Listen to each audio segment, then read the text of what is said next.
Hello, and welcome to Tech Latest by Nikkei Asia, where we bring you the freshest updates from the technology sector in Asia. Every episode, one of our reporters from the region will be filling us in on the tech news on their radar, from semiconductors in China to space travel in Japan to startups in Indonesia. From Nikkei Asia's Tokyo headquarters, I'm Alice French. In this episode, I'm talking to Kenji Kawase, our chief business news correspondent in Hong Kong, about how high-tech Japanese machinery could be at the center of China's nuclear weapons program.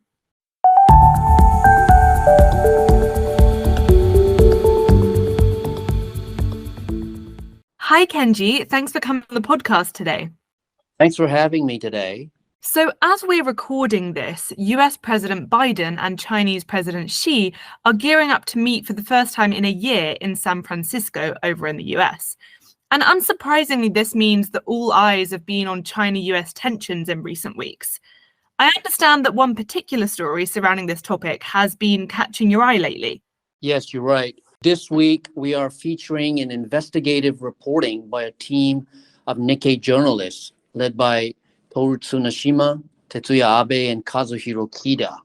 They uncovered the fact that China has somehow obtained machine tools mostly made in Japan and Germany, despite various export controls to them.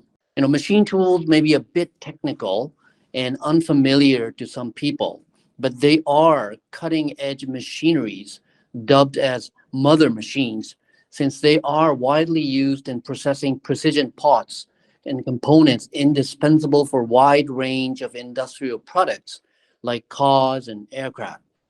But they could also be diverted to develop weapons of mass destruction, including nuclear weapons.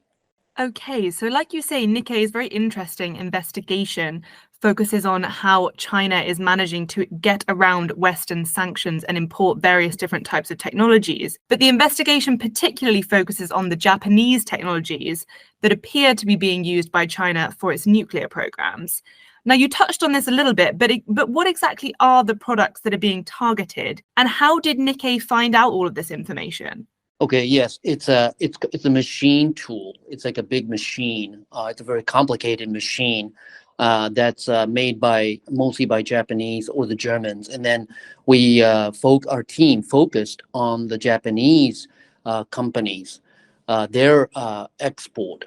These companies, by the way, did not intend to export directly to China because there are restrictions, but somehow they were found in the Chinese institution.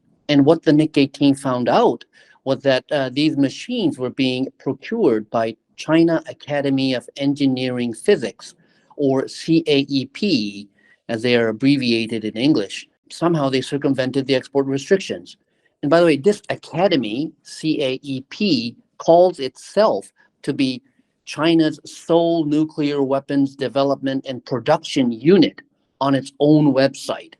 And it is playing a key role in Beijing's effort to catch up on its nuclear capabilities vis-a-vis Washington. And the Nikkei team, through digging into open sources and interviewing people with knowledge of the matter, and by other means, they've detected a mechanism that enabled the Chinese Research Institute for a nuclear weapon to gain access to embargoed machines like this, even though all Japanese and German companies involved do not know about this. And they usually use companies in China in between. Actually, the Chinese side uses the Chinese companies who are pretending that they are importing machine tools for civil use. Okay, and I would imagine that this revelation that Japanese machinery is potentially being used to make Chinese weapons of mass destruction is pretty concerning for Japan from a security point of view, right? What are experts saying about that aspect of this?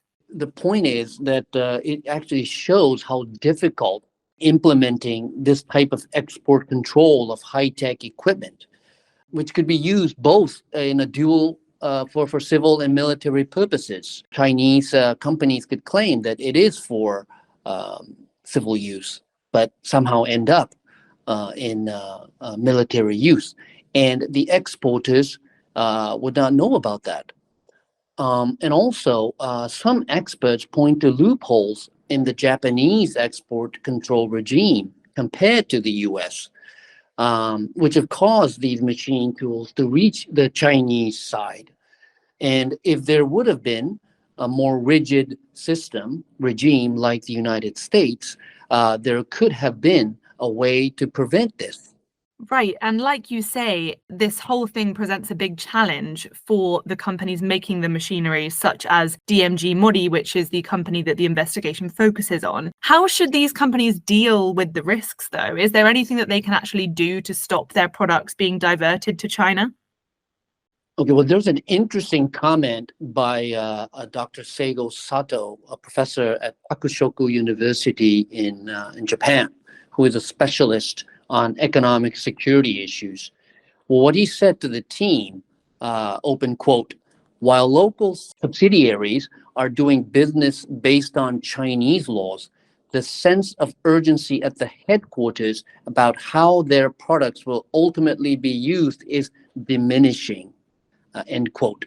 So there is the way that since a Japanese company subsidiaries in China wants to expand their business, of course they be watchful of military, not going to military use.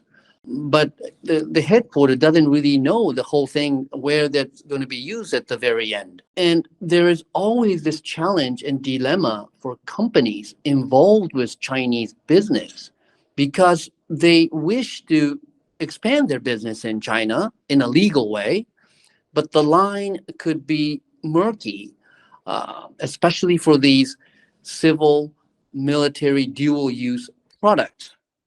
And also, unlike China, governments and companies are not monolithic in the West. This includes Japan and Germany and the United States. Even though the governments have all sorts of control regimes, companies have their own, they have their motivations to expand their profit, expand their business in a legal way. But that line could be not so clear sometimes. Yeah, it certainly seems like there won't be any kind of quick fix, and I'm sure that we'll be following this story as Nikkei works on it more and discovers even more details. Well, thank you very much, Kenji, for giving us that rundown. Just before we go, though, are there any other tech-related stories on your radar this week that you'd like to share with the listeners? Yes, well, there's a story on Nikkei's teardown of Huawei's high-end smartphone model Mate 60 Pro, which was released in August, which indicates another way in which China circumvent tech restrictions. But let me point to something very different, much lighter story on Obento. Obento is a Japanese-style box lunch, and that may not be so high-tech, but the automated vending machine to serve them very hot and the system to manage the overall supply chain are filled with latest tech backed by innovations and patents. Actually, I interviewed Mr. Jason Chen, who is the founder and CEO of Kamakura Foods in Hong Kong. Well, the name sounds Japanese, but he is Hong Konger, and the company is Hong Kong company. And Mr. Chen, he's a former Sony chip designer, is challenging the Japanese bento market by providing the tech solution, not the bento itself, centered on rigid temperature control to maintain over 65 degrees throughout the supply chain and serving obento hot at the vending machine. And he called this the hot chain logistics. And this is monitored and controlled by GPS and cloud-based Internet of Things technology. And he already obtained 8 patents in Japan, US, and China. And this really serves as a way to cope with manpower shortage in a bento shop and also to prevent food poisoning. And by the way, his machines are already up and running in Hong Kong in many places, but his first one in Japan will appear on Friday, November 17th in Kitahama in Central Business District in Osaka. Wow, I'll definitely have to hunt down that vending machine during my next trip to Osaka. That's a great story tip. Thanks, Kenji. Well, thank you so much, as always, for coming on, and I hope that we can speak again soon. Thank you very much. That's all for this episode. You can read more of Kenji's reporting, along with a host of other stories about Asia's tech industry, on Nikkei Asia's website, asia.nikkei.com. And if you like what you hear, why not subscribe to our weekly Tech Asia newsletter, which will be delivered to your inbox every Thursday. There's a link to sign up in the show notes. And whilst we still have you, if you're enjoying Tech Latest and would like to support us, please do give us a follow on whichever podcast platform you use. We also really appreciate any reviews you can leave, as these help new listeners to find our episodes. Thank you, and check back in next time for more updates on the tech trends that matter.